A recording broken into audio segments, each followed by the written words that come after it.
crisis in late 2008. Many here will recall the sluggish growth and painfully slow recovery of that era. It appeared highly likely that if the economy experienced even a mild downturn, our policy rate would be back at the ELB very quickly, probably for another extended period. Inflation and inflation expectations could then decline in a weak economy, raising real interest rates as nominal rates were pinned near zero. Higher real rates would further weigh on job growth and reinforce the downward pressure on inflation and inflation expectations, triggering an adverse dynamic. The economic conditions that brought the policy rate to the ELB and drove the 2020 framework changes were thought to be rooted in slow-moving global factors that would persist for an extended period. And they might well have done so, if not for the pandemic. The 2020 consensus statement included several features that addressed the ELB-related risks that had become increasingly prominent over the preceding 2 decades. We emphasized the importance of anchored inflation, longer-term inflation expectations, to support both our price stability and maximum employment goals. Drawing on an extensive literature on strategies to mitigate risks associated with the ELB, we adopted flexible average inflation targeting, a make-up strategy to ensure that inflation expectations would remain well anchored, even with the ELB constraint. In particular, we said that following periods when inflation had been running persistently above 2%, appropriate monetary policy would likely aim to achieve inflation moderately above 2% for some time. In the event, rather than low inflation in the ELB, the post-pandemic reopening brought the highest inflation in 40 years to economies around the world. Like most other central banks and private sector analysts, through year-end 2021, we thought that inflation would subside fairly quickly without a sharp tightening in our policy stance, as this slide will show. When it became clear this was not the case, we responded forcefully, raising our policy rate by 5.25 percentage points over 16 months. That action, combined with the unwinding of pandemic supply disruptions, contributed to inflation moving much closer to our target without the painful rise in unemployment that has accompanied previous efforts to counter high inflation. This year's review considered how economic conditions have evolved over the past 5 years. During this period, we saw that the inflation situation can change rapidly in the face of large shocks. In addition, interest rates are now substantially higher than was the case during the era between the global financial crisis and the pandemic. With inflation above target, our policy rate is restrictive, modestly so in my view. We cannot say for certain where rates will settle out over the longer run, but their neutral rate may now be higher than during the 2010s, reflecting changes in productivity, demographics, fiscal policy, and other factors that affect the balance between saving and investment. During the review, we discussed how the 2020 statement's focus on the ELB may have complicated communications about our response to high inflation. We concluded that the emphasis on an overly specific set of economic conditions may have led to some confusion, and as a result, we made several important changes to the consensus statement to reflect that insight. First, we removed language indicating that the ELB was a defining feature of the economic landscape. Instead, we noted that our monetary policy strategy is designed to promote maximum employment and stable prices across a broad range of economic conditions. The difficulty of operating near the ELB remains a potential concern, but it is not our primary focus. The revised statement reiterates that the committee is prepared to use its full range of tools to achieve its maximum employment and price stability goals, particularly if the federal funds rate is constrained by the ELB. Second, we returned to a framework of flexible inflation targeting and eliminated the make-up strategy. As it turned out, the idea of an intentional moderate inflation overshoot had proved irrelevant. There was nothing intentional or moderate about the inflation that arrived a few months after we announced our 2020 changes to the consensus statement, as I acknowledged publicly in 2021.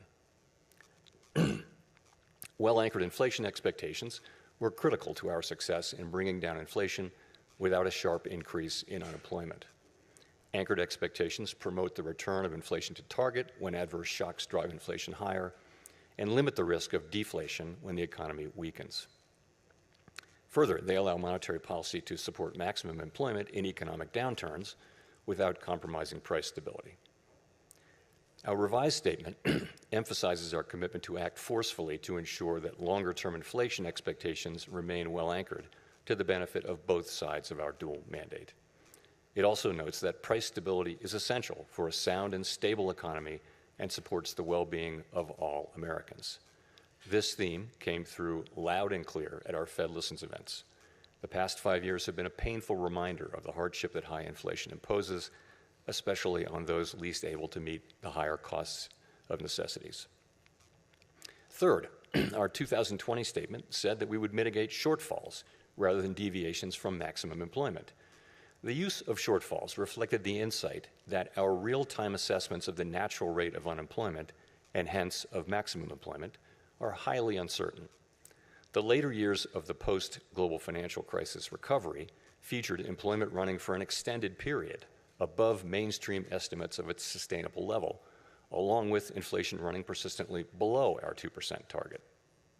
In the absence of inflationary pressures, it might not be necessary to tighten policy based solely on uncertain real-time estimates of the natural rate of unemployment. We still have that view, but our use of the term shortfalls was not always interpreted as intended, raising communications challenges. In particular, the use of shortfalls was not intended as a commitment to permanently forswear preemption or to ignore labor market tightness. Accordingly, we removed shortfalls from our statement. Instead, the revised document now states more precisely that the committee recognizes that employment may run at times above real-time assessments of maximum employment without necessarily creating risks to price stability. Of course, preemptive action would likely be warranted if tightness in the labor market or other factors pose risks to price stability. The revised statement also notes that maximum employment is the highest level of employment that can be achieved on a sustained basis in a context of price stability.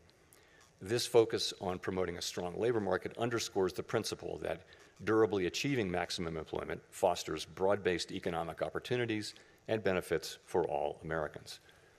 The feedback we received at Fed Listens events reinforced the value of a strong labor market for American households, employers, and communities. Fourth, consistent with the removal of shortfalls, we made changes to clarify our approach in periods where our employment and inflation objectives are not complementary. In those circumstances, we will follow a balanced approach in promoting them. The revised statement now more closely aligns with the original 2012 language. We take into account the extent of departures from our goals and the potentially different time horizons over which each is projected to return to a level consistent with our dual mandate. These principles guide our policy decisions today, as they did in the 2022 to 24 period, when the departure from our 2% inflation target was the overriding concern. In addition to these changes, there is a great deal of continuity with past statements. The document continues to explain how we interpret the mandate Congress has given us and describes the policy framework that we believe will best promote maximum employment and price stability. We continue to believe that monetary policy must be forward-looking and consider the lags in its effects on the economy. For this reason, our policy actions depend on the economic outlook and the balance of risks to that outlook. We continue to believe that setting a numerical goal for employment is unwise because the maximum level of employment is not directly measurable and changes over time for reasons unrelated to monetary policy. We also continue to view a longer-run inflation rate of 2% as most consistent with our dual mandate goals. We believe that our commitment to this target is a key factor, helping keep longer-term inflation expectations well anchored. Experience has shown that 2% inflation is low enough to ensure that inflation is not a concern in household and business decision-making, while also providing a central bank with some policy flexibility to provide accommodation during economic downturns. Finally, the revised consensus statement retained our commitment to conduct a public review roughly every 5 years. There's nothing magic about the 5-year pace.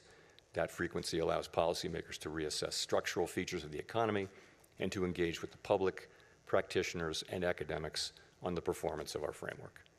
It is also consistent with several global peers. To wrap up, I want to thank President Schmid and all of his great Kansas City staff who worked so diligently to host this outstanding event annually, counting a couple of virtual appearances during the pandemic. This is the 8th time I've had the honor to speak from this podium. Each year, this symposium offers the opportunity for Fed leaders to hear ideas from leading economic thinkers and focus on the challenges we face. The Kansas City Fed was very wise to lure Chair Volcker here to this national park more than 40 years ago, and I am so proud to be part of that tradition. Thank you very much.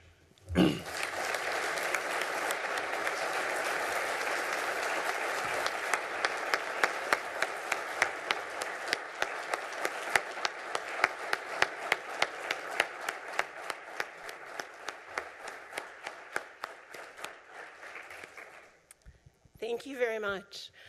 We'll move into the presentations. So I want to allow a minute for all of the members of the press to go